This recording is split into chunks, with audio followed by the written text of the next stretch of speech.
Konnichiwa, dick punchers and dick punchettes. I'm not so grump. I guess I'm grump. We just had a conversation about that off camera. About how because we're the ones with the time to record, we are becoming the grump and not so grump of children driving robots. Not to say we are game grumps. And it's just comparatively, we're the ones able to record on a somewhat stable schedule. Yes. Mostly because where we live is closest together. Plus, I'm the one that has the recording device, so... Yeah. Yeah. Which I pleaded with everyone to get their own recording device. That way we can do it wherever. But no one ever listens to me.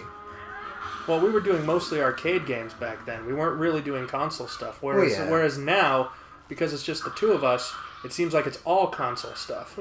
Yeah. Which, in all honesty... Oh, okay. Hello. Only because it's the only place we really all get together anymore. Want to see something cool? Oh, yeah, no, I know. Let's say the boomerang and arrow in this game are really, really cool. Like, boomerang has so many uses.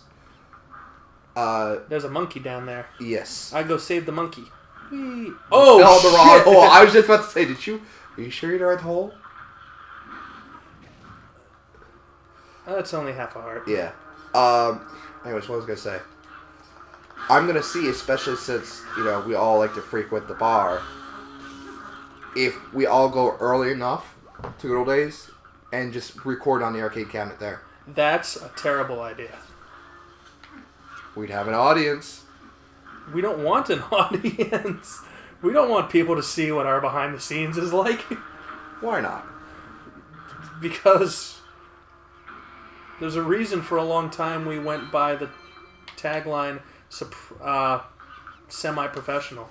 Well, now apparently it's surprisingly professional. Yeah, I still don't agree with that. Why? I think we just had a run of good luck. Hey, our run of good luck lasted 2 years. That is true. And it's still going on. At least with, convention stuff. Because all the stuff at ZenkaiCon went off really well. Well, that's what I heard from you. From other people, I heard skin of teeth. So I guess it was a matter of perspective. Well, they said skin of teeth, but at the same time, those two statements aren't mutually exclusive. Yeah.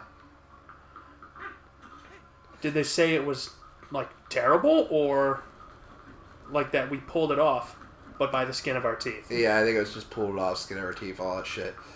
Well, I mean... Regardless, people that's said good things. We had people come to early panels and then come to later ones. It doesn't matter what we think of our own panels, I guess. Honestly, it all depends on what you guys think. Oh, we did a good job or not. Balls, I need a key. Son of a bitch. So, to my knowledge, none of our panels has gotten, a terrible review. No, just and I don't think it was kind of a terrible review. It was just more of this wasn't what I was looking for type of deal. For one of the panels at ZenkaiCon I saw. Which one was that? The sing-along one. They showed up for 5 minutes. Apparently there was tech issues. And I guess the man formerly known as your mom kind of explained, hey, this is what this panel will be about. And the guy was just like, yeah, this is was not what I thought it was going to be. Well, that's not a bad review. No. It's just a statement of fact. Yeah. Ow, you bitch. Honestly, you know what really bothers me? And this is a panelist. And maybe it's a failing on our part, maybe it's a failing on the fact that reading comprehension just can't happen. But when you go to a panel, don't you typically think you might want to read the description in the book? To basically be like, oh, this is what I'm in for? To be fair, we have been known to submit the wrong description for publication. Well, sometimes on purpose for some of judges' panels, but for the most part, no, what I mean, the internal description versus the book description. Well, yeah, that's true, but I mean, for the most part, what we say in what we put out there for the book is what we're going to be talking about. Yes. So, like, I don't know if it's like we're not describing it well enough, or people are just going in by just the title alone. I don't know. I think it's the title alone, because speaking as someone who both is a panelist and goes to lots of panels when I go to a con, generally I don't read the descriptions. Yeah, well, that's probably what it is then. Generally, I go for speaking of specific fandoms. Speaking of conventions that you would possibly want to go to, and it actually probably should, if there's ideas of wanting to do it or not, has to be taken care of tonight. Me and I guess technically Ramona's her on-screen name, and possibly someone else at the bar are planning on doing a day trip down to New York Comic Con. Oh, that'd be sick. But you have to fan verify by literally tomorrow by midnight. So because that's their new idea of trying to take care of scalpers. So like after we're done recording, just go online and do it quick. But we're going down for that Saturday. Well, when is it? It's like October 8th or something like that. It's like the first full week of October. Oh, I can't make a commitment that far ahead. Not if I'm not going to be a panelist. Simply because I don't know what my workload for school is going to be. Fair enough. But I mean, tickets haven't even gone on sale yet. Especially because this coming semester I'm going to be taking Calculus 2, Physics 2, German 1. But I mean, the game plan at least is we're going to leave early Saturday morning. We're going to go down for the day and leave New York by at the latest 6:30 to try to be in town by like 10 at the latest. So it's not even going to be like an all-day thing. It's just we're going down just specifically to go to the convention and then get the hell out. So I don't know, man. If I'm going to go to New York Comic Con, I don't want to day trip it. I feel like there's way too much there. Oh, I know. It's just one of those things. Right in the dick! Like, even for me to justify going down to New York Comic Con all weekend, that's a lot of money. Yeah. So that's why I said day trip it. Because, I mean, New York Comic Con is so big that if there's, like, someone you want to see, it's going to take all weekend just to see them. And even at that, you might not be able to get the chance. Yeah. And forget going to the panels. Unless you literally wait in line all day for one single panel. Like Judge's experience at New York Comic Con was, he wanted to go see, I think it was Walking Dead. He got in line for it 2 hours beforehand because he heard, lines and stuff like that. Never got in. But he stayed in line because the next panel, he's like, oh, I'll go see it. Never got into that one. It took him 3 panels just to get in to see it. What was going on. And what was going on was something he really didn't want to see anyways, but he just figured, well, I'm here anyway, so I might as well check it out. Mm-hmm. So, like, panels at New York Comic Con, unless that's all you're there to do for, you don't do panels at New York Comic Con. To get autographs from guests, again, you might be standing in line almost all day just to get an autograph. So, in my mind... and that is something I love about Wizard World so much. Have you been to any of the Wizard World cons? It's pretty awesome. You buy the autographs and the photo ops and stuff ahead of time. Okay. So by the time you get there, you've already got a place in line. Yeah, that actually makes sense. But I mean, for New York Comic Con... I mean, I like it because they're not so huge that there's like 20,000 people there. Yeah. But they are big enough that, like, I've met David Duchovny there. I met William Shatner there. Mm-hmm. I met the Phelps twins. Not the crazy religious people, but Fred and George from Harry Potter. Who else have I met there? I met... I didn't meet her, but I did go to a Q&A panel with Paige from WWE. Okay. What else? I didn't meet her, but I did see Summer Glau. Okay. That was cool. Like, Nathan Fillion was supposed to be there like both times we went, and he wound up canceling both times. Yeah, well... the second time for filming Castle, the first time because he had foot surgery and his doctor wouldn't let him fly. Well... Which, they're both understandable. Yeah. Well, here's the thing about New York Comic Con. The reason you go to New York Comic Con is honestly threefold. some of the best cosplay in the country goes to New York Comic Con or San Diego Comic Con. So if you want to see some really neat cosplay, you go there. 2 is if you're looking to pick up like not technically collectors, but like junk copies, or if you're just trying to fill out a collection, but you're not looking for like collectors like prestige. Is really good because you get 50-cent comics, or you could get trades half off. Like, that's where I pick up all my trades, because I could pick up a $20 trade for like $8. And the other cool thing is that there's always, again, you get to see those really, really expensive comics as like a piece of history. Like, there's a $10,000 comic sitting right there in glass. You would not be able to see it unless you go to New York Comic Con, just to physically see it. So that's the reason why I go to New York Comic Con, at least. It's to just fill out my collections and stuff like that. And sometimes you can run into a guest or two and stuff like that. What happens if I use the boomerang on... Oh, it kills him, apparently. Yeah. Cool. Well, that's usually how I took care of him, so I didn't waste any ammo. Yeah, I wish I knew that before I used my ammo. But regardless, at least I plan on going down to New York Comic Con with the fiance. And well, that's the reason why I didn't go to Philadelphia Comic Con this year. Because all the Avengers people were there. Like, Chris Evans was there, and Chris Hemsworth, and God, what the hell is her name? She plays Peggy Carter. Oh, I know who you're talking about, but yeah. They were all there, but the problem was all their autographs were, like, VIP only. And I don't know about you, but I don't have a couple of grand laying around to... Motherfucker. I don't have a couple of grand laying around to just throw at autographs of the Avengers. Yeah. The only thing that wasn't VIP only was Chris Hemsworth's autograph. But that was $150 a pop.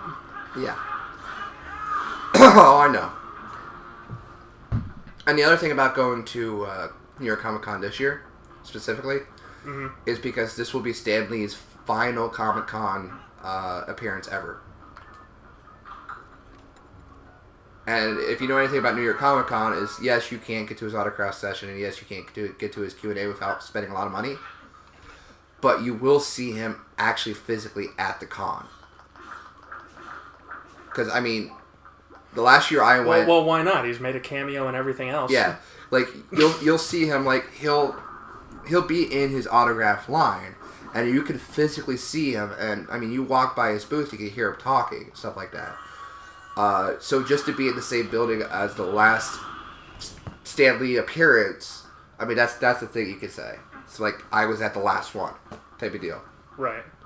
No, I get that. Did you get all the monkeys? Yeah, you got all the monkeys. Got all the monkeys.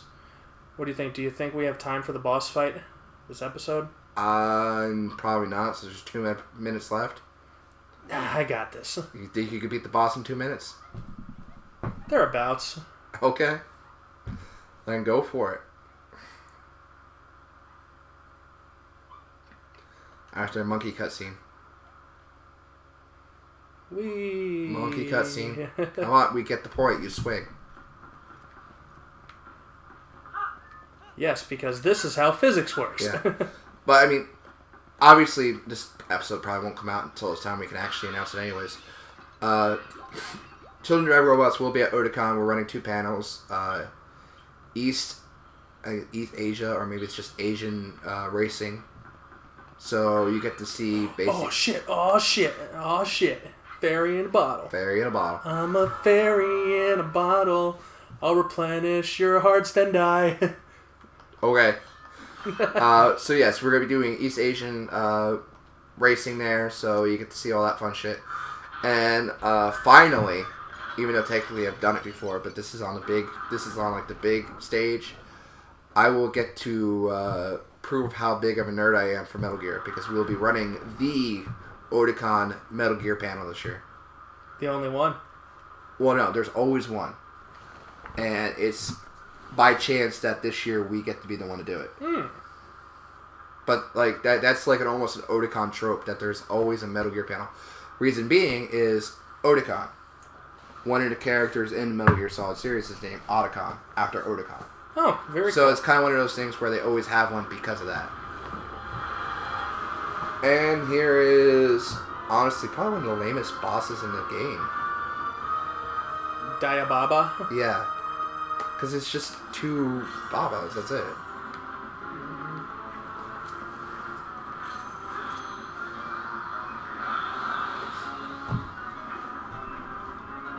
And I think one of the coolest ones, only because of art, is the Snow Peak Palace.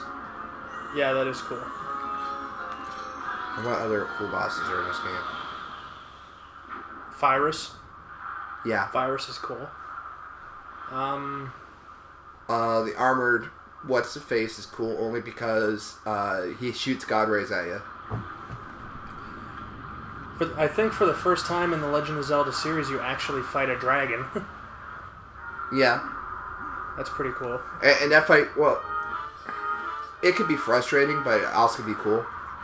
Alright, where's the... Oh, Jesus. It takes a while. You have to dodge around until the monkey shows up. There he goes. Finally.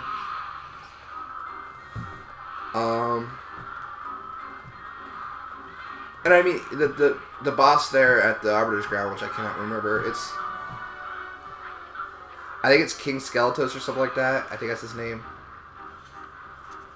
I wouldn't say it's, like, per se interesting, but it definitely is a fun boss. You have to kill the side one first, I think, don't you? Nope. Oh. Always kill the side ones first. You don't have to. Oh, Jesus. It's throwing poo-poo poison gas at you. I'm gonna have to take a pass on the poo-poo poison gas. Where the fuck is that monkey? He's being a dick. Okay.